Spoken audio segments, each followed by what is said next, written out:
तेके तेके। कहानी की शुरुआत में जापान के नागोया में हिरोमी नाम की एक ऑफिस वर्कर रात में ट्रेन से घर जा रही होती है। उसी ट्रेन में कुछ बच्चे बैग से खेलते हुए टेके टेके के बारे में बात कर रहे होते हैं कि वो वापस आ गई है और लोगों को आधा काट कर मार रही है। तभी वो बैग हिरोमी को लगता है। इस पर वो उन्हें बैग रिटर्न करके टेके टेके के बारे में बात करने से मना करती है। इसके बाद वो एक रेलवे स्टेशन पर उतरकर वहां के ओवरपास से जाती है। तभी अचानक वो एक तेज हवा को अपनी ओर आते हुए महसूस करती है और साथ ही एक अजीब आवाज सुनती है। उसका कोई तेजी से पीछा कर रहा होता है। वो उससे डरकर भागती है और छिपने की जगह देखती है। वो वहीं एक घर के अंदर से कुछ बच्चों को टेके टेके नाम की चुड़ैल के बारे में बहस करते हुए सुनती है। फिर जैसे ही वो सड़क पर कदम रखती है, हवा फिर से तेज हो जाती है और कोई चीज उसे कमर से आधा काट देती है। इससे उसकी मौत हो जाती है। असल में ये टेके टेके ने किया था।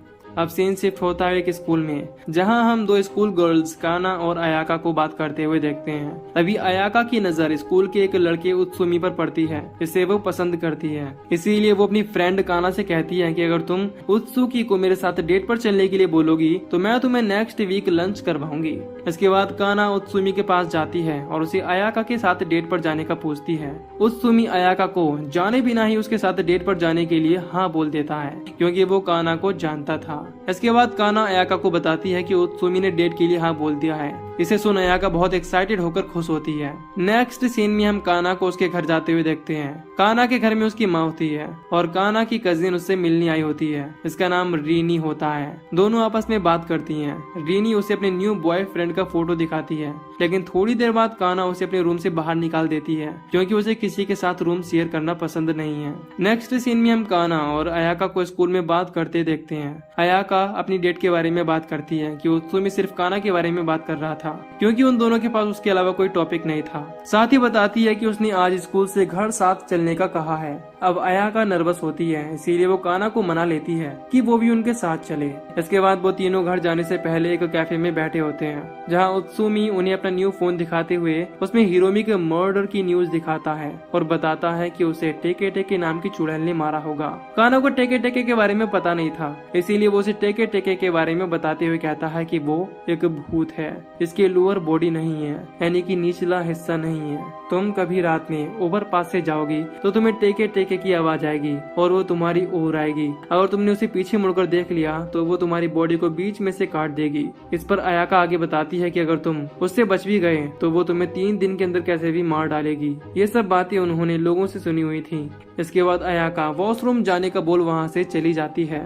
तब काना उत्सुमी से अयाका के बारे में पूछती है कि वो तुम्हें कैसी लगी। इस पर उत्सुमी बोलता है कि मैं उसे पसंद नहीं करता, मैं बस तुम्हारे कहने पर उसके साथ डेट पर गया, क्योंकि हम एक ही ग्रेड में हैं। ये सब बातें अयाका सुन लेती है। इसके बाद उत्सुमी अपने घर निकल जाता है और वो दोनों भी साथ घर जाने लगती हैं। अयाका काना से पूछती है कि तुम उत्सुमी के बारे में क्या सोचती हो। इस पर वो बताती है कि मुझे उत्सुमी के लिए कोई फीलिंग नहीं है, मैं बस तुम्हारे कहने पर यहाँ आई थी। इस पर अयाका गुस्से में काना से कहती है कि तुम हमेशा मुझे नीचे दिखाती हो, तुम्हें लगता है कि मैं स्टूपिड हूँ। ये सब बोल वो ओवरपास वाले रास्ते से घर जाने का कह देती है। अब काना को उसकी बातों से बहुत हर्ट होता है। इसके बाद हम अयाका को देखते हैं, जो ओवरपास से जाते हुए सोचती है कि उसे काना से ऐसा नहीं बोलना चाहिए था। तभी अचानक तेज हवा चलती है और उसे अजीब आवाज आती है। जैसे ही वो पीछे मुड़कर देखती है तो वहाँ टेके टेके होती है। अयाका वहाँ से भागती है, लेकिन वो गिर जाती है और टेके टेके तेजी से उसके पास आकर उसकी बॉडी के 2 टुकड़े कर अयाका को मार डालती है। नेक्स्ट सीन स्कूल का होता है, जहाँ काना अपनी फ्रेंड की डेथ होने पर सदमे में थी।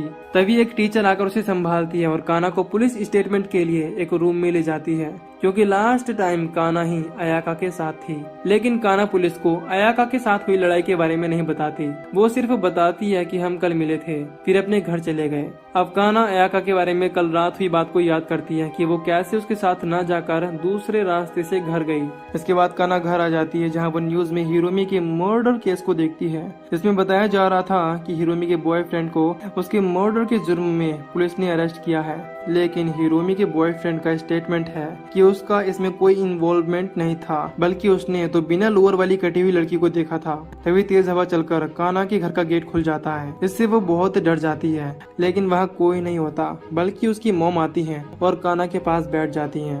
इसके बाद हम कान्हा को बस स्टॉप पर देखते हैं। वो बस अपनी फ्रेंड के बारे में सोच रही थी। तभी वहाँ से कुछ बच्चे निकलते हैं जो टेके टेके के ही बात कर रहे थे। जब कान्हा स्कूल से घर जा रही होती है तो उसे उत्सुमी मिलता है, जिसे वो बोलती है कि मैंने पुलिस को नहीं बताया कि मेरी उस रात अयाका से फाइट हुई थी। इसके बाद उत्सुमी कान्हा का मूड सही करने के लिए उसे एक पहाड़ी पर लेकर जाता है।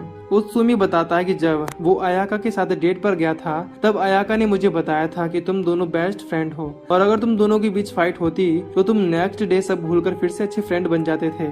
ये सुन कान्हा स्माइल करती है, लेकिन अगले ही पल अयाका को याद कर रोने लगती है। इसके बाद उत्सुमी कान्हा को ड्रॉप कर देता है, जहाँ से वो अपने घर जाती थी। जाने से पहले कान्हा उत्सुमी से हिरोमी के मर्डर केस के बारे में बात करती है कि उसके बॉयफ्रेंड ने आधी कटी लड़की को देखा था। इस पर उत्सुमी उसे कहता है कि टेके टेके बस कहानियों में है, रियल में नहीं। उसका बॉयफ्रेंड बचने के लिए सब बोल रहा होगा। उत्सुमी कान्हा की बातों पर विश्वास नहीं करता। इसके बाद कान्हा वहाँ से चली जाती है। नेक्स्ट सीन में कान्हा उसी ओवरपास के यहाँ खड़ी होती है और अंधेरा हो चुका था। कान्हा अपनी फ्रेंड को ट्रिब्यूट करने के लिए फ्लावर लेकर ओवरपास पर जाती है। वो अपनी फ्रेंड को याद करके उसे ट्रिब्यूट करती है। दूसरी ओर उत्सुमी को ठीक नहीं लगता, इसीलिए वो वापस कान्हा को देखने जाता है। तभी कान्हा को कुछ आवाज आती है और वो अपनी आंखें बंद कर लेती है। जैसा कि उत्सुमी ने कहा था कि टेके टेके को पीछे मुड़कर मत देखना। इसके बाद टेके टेके उसके पास आती है, लेकिन उसे कुछ नहीं करती। जैसे ही टेके टेके वहाँ से चली जाती है तो कान्हा अपनी आंख खोलती है, लेकिन तभी कान्हा को पीछे से अयाका की आवाज सुनाई देती है और वो गलती से पीछे देख लेती है जहाँ टेके टेके होती है। कान्हा उसे देख भागती है और टेके टेके कान्हा के पीछे पड़ जाती है। तभी उत्सुमी वहाँ पर आ जाता है। कान्हा उसकी साइकिल पर बैठकर वहाँ से भागने को कहती है, क्योंकि टेके टेके अभी भी उनके पीछे थी। लेकिन थोड़ी आगे जाकर साइकिल अनबैलेंस होकर गिर जाती है, पर तब तक टेके टेके उनका पीछा छोड़ देती है। नेक्स्ट सीन हॉस्पिटल का होता है, जहाँ उत्सुमी को देखते हैं। इसका साइकिल से गिरने की वजह से पैर फ्रैक्चर हो गया था। कान्हा हॉस्पिटल जाकर उत्सुमी को सॉरी बोलती है। इसके बाद वो लाइब्रेरी जाती है, जहाँ वो एक हिस्ट्री बुक में टेके टेके के बारे में देखती है। तभी वहाँ रीनी आ जाती है। वो कान्हा को बताती है कि वो टेके टेके के ऊपर रिसर्च कर रही है। कान्हा रीनी से टेके टेके के बारे में पूछती है, जिस पर वो टेके टेके के बारे में वही बातें बताती है जो उत्सुमी और अयाका ने कही थी। कान्हा उससे और डिटेल में पूछती है, इस पर रीनी बताती है कि वर्ल्ड वॉर के बाद ये काकोगवा सिटी की फेमस घोस्ट स्टोरी थी। एक लेडी ने काकोगवा में सुसाइड किया था, तब से ही ये सब शुरू हुआ। आगे रीनी बताती है कि वो काकोगवा के प्रोफेसर से मिलने जा रही है, जहाँ वो उस सुसाइड केस के बारे में उनसे बात करेगी। रीनी जाहिर ही होती है कि कान्हा से बताती है कि उसने टेके टेके को देखा है और अगले दिन उसे देखे हुए 3 दिन हो जाएंगे, यानी कान्हा के पास एक ही दिन बचा है। इसीलिए रीनी कान्हा को अपने साथ काकोगवा ले जाती है। इसके बाद वो वहाँ के प्रोफेसर से मिलती है। वो बताते हैं कि 60 साल पहले एक लड़की ने ओवरपास से कूदकर सुसाइड किया था, जिससे उसकी लोअर बॉडी अलग हो गई थी और तभी से ही बिना लोअर बॉडी के भूत का र्यूमर फैलने लगा। तभी हम कान्हा को एक डायरी में मिकासा चो की जगह माइका चो लिखते हुए देखते हैं, जहाँ उस लड़की का पहले घर हुआ करता था। इसके बाद कान्हा उसके सुसाइड करने का कारण पूछती है, लेकिन प्रोफेसर के पास इसकी कोई जानकारी नहीं होती। वो बताता है कि उसके साथ कुछ क्राइम हुआ होगा, तभी उसने ये कदम उठाया होगा। इसके बाद कान्हा उस लड़की के घर का पता पूछती है, जहाँ उस लड़की के परिवार में कोई रहता हो। पर प्रोफेसर अपने असिस्टेंट टेकेडा को उनके साथ उस जगह भेजने का बोलता है, ताकि वो उन्हें वहाँ तक सही सलामत पहुँचा दे। इसके बाद प्रोफेसर उन्हें एक रिसर्च के बारे में बताता है कि टेके टेके को लाल कलर बिल्कुल पसंद नहीं है। अगर वो अपने पास रखे रेड कलर की कोई भी चीज फेंक दें तो वो उससे बच सकते हैं, लेकिन ये कितना सही और कितना गलत है ये प्रोफेसर को मालूम नहीं था। इसके बाद हम उन दोनों को टेकेडा के साथ उस लड़की के घर पर देखते हैं, जो कि एक ओल्ड लेडी होती है। ओल्ड लेडी की माँ उस लड़की की बहन थी। वो बताती है कि हर साल कोई ना कोई कासिमा के बारे में पूछने आता है। कासिमा उस लड़की का नाम होता है। वो बताती है कि उस टाइम मैं 6 साल की थी जब कासिमा ने 19 साल की उम्र में सुसाइड किया। वो एक खूबसूरत नर्स थी। इसके बाद रीनी पूछती है कि क्या ये सच है कि कासिमा रेड कलर से दूर रहती थी। इस पर वो बताती है कि कासिमा को रेड कलर पसंद नहीं था, वो रेड कलर वाली सारी चीजें घर से बाहर फेंक देती थी। इसके बाद वो लेडी उन्हें कासिमा के सुसाइड करने का रीजन बताती है कि अमेरिकन आर्मी के लोग जब घर लौट रहे थे तब उनकी नजर खूबसूरत कासिमा पर पड़ी, जिन्होंने उसके साथ रेप किया और उसकी बॉडी से ब्लड आने लगा। इसे देख वो एक ट्रॉमा में चली गई और यही उसका रेड कलर नापसंद करने का रीजन था। फिर एक दिन ऐसे ही परेशान होकर उसने सुसाइड कर लिया। अब उनको सारे जवाब मिल जाते हैं और वो दोनों वहाँ से जाने लगते हैं। इसके बाद वो टेकेडा को ड्रॉप करके अपने घर वापस जाने लगते हैं। तभी टेकेडा उनके पास आकर टेके टेके के बारे में बताते हुए कहता है कि जब वो स्कूल में था तब उसने र्यूमर सुना था कि टेके टेके की डेथ के बाद उस जगह पर उसका एक मेमोरियल यानी स्मारक बनाया गया था, जहाँ उसके सिस्टर रोज खाना और फ्लावर लेकर जाती थी। और जब उसकी सिस्टर की डेथ हुई तब वो मेमोरियल भी अपनी जगह से गिर गया। यही र्यूमर था कि उसी समय से टेके टेके लोगों को मार रही है। साथ ही टेकेडा कहते कि अगर वो मेमोरियल अपनी जगह वापस रखा जाए तो शायद सब ठीक हो जाएगा। इसके बाद वो दोनों उस जगह जाती है जहाँ कासिमा यानी टेके टेके का घर था, जहाँ उसका मेमोरियल बनाया गया था।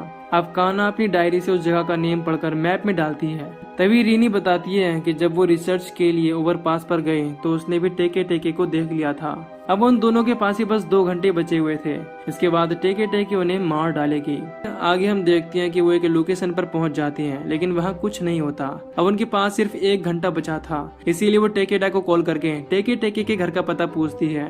टेकेडा प्रोफेसर के ऑफिस में जाकर मैप चेक करता है और उन्हें जगह का नाम बताता है, जहाँ उन्हें पता चलता है कि काना ने डायरी में जगह का गलत नाम लिख लिया था। असली लोकेशन उनके यहाँ से 8 किलोमीटर दूर थी। इसके बाद टेकेडा उन्हें कॉल पर ही मैप बताता है, लेकिन तभी टेकेडा को एक सिक्योरिटी गार्ड पकड़ लेता है, क्योंकि वो बिना परमिशन प्रोफेसर के ऑफिस में था। तभी रीनी कंफ्यूज हो जाती है, लेकिन टेकेडा कैसे भी करके उन्हें फोन पर बताता है कि वो राइट टर्न लेकर आगे जाएं। इसके बाद उन्हें ढूंढने पर वो मेमोरियल मिल जाता है जिस पर कासिमा लिखा हुआ था। तभी हम वहाँ टेके टेके को तेजी से आते देखती हैं और वो दोनों उस मेमोरियल को सीधा करने लगती हैं। वो उस मेमोरियल को सीधा कर देती हैं और टेके टेके उन पर हमला नहीं करती। अब वो दोनों आराम से कार में बैठी होती हैं, लेकिन तभी वो कार के पीछे टेके टेके को देखती हैं और डर कर कार से भागने लगती हैं। टेके टेके उनका पीछा करने लगती है। तभी काना रेड चीजें कार से बाहर फेंकने का बोलती है और उनकी कार ही एक रेड कलर में थी, इसीलिए वो कार का अचानक ब्रेक लगा देती है, जिससे टेके टेके उससे टकरा जाती है। इसके बाद वो दोनों कार से उतरकर भागने लगती हैं, साथ ही अपने पास से सारी रेड चीजों को निकाल फेंक देती हैं। टेके टेके अभी भी उनके पीछे पड़ी होती है। तभी वो दोनों जंगल में बिछड़ जाते हैं और काना के पास टेके टेके आ जाती है। इसे देख काना बहुत डर जाती है। तभी काना का फोन रिंग करता है। जैसे ही वो फोन निकालती है तो देखती है कि उसका की चेन रेड कलर का है। अब जैसे ही टेके टेके उस पर हमला करने वाली होती है तो वो अपने फोन को फेंक देती है और टेके टेके वहाँ से गायब हो जाती है। इसके बाद वो दोनों एक दूसरे को ढूंढते हैं और एक दूसरे को जिंदा देख खुश होते हैं। रीनी काना के पास आ रही होती है, लेकिन एक कांटे वाले पेड़ के पास से निकलते वक्त उसके सर पर कांटे लग जाते हैं। इसके कारण उसके सर से ब्लड निकलने लगता है। अब क्योंकि ब्लड का कलर रेड है, इसीलिए टेके टेके वहाँ तेजी से आकर काना के सामने ही रीनी की बॉडी के 2 टुकड़े कर उसे मार डालती है, जैसे उसने हिरोमी के रेड की चैन को देख और अयाका के रेड बैग को देख मारा था। आगे हम देखते हैं कि कुछ बच्चे काना के घर के सामने से बात करते हुए निकलते हैं कि यहाँ एक पागल लड़की रहती है जो रेड कलर की चीजें खिड़की से फेंकती रहती है। वहीं हम टेके टेके को भी घर के पास से जाते हुए देखते हैं, यानी वो अभी भी काना को मारने की फिराक में है। नेक्स्ट सीन 1 साल बाद का होता है, जहाँ टेकेडा काना के घर से मिलने आता है। काना की माँ उसे बताती है कि वो अपने कजिन की डेथ के बाद सदमे से बाहर नहीं आई है, वो हमेशा अपने रूम में रहती है। टेकेडा उससे मिलने रूम में जाता है और अपने साथ उसके लिए स्वीट्स लाया होता है, क्योंकि वो अब प्रोफेसर बन गया था। काना उन स्वीट्स के बॉक्स को देख तेजी से चिल्लाने लगती है, क्योंकि वो बॉक्स रेड कलर का था। और इसी के साथ ये मूवी यहीं पर खत्म हो जाती है। तो दोस्तों, अगर आपको इस मूवी की एक्सप्लेनेशन पसंद आई हो तो वीडियो को लाइक और चैनल को सब्सक्राइब कर दीजिए। बाकी मैं मिलूंगा आपसे न्यू वीडियो में। Till then take care, love you, bye bye.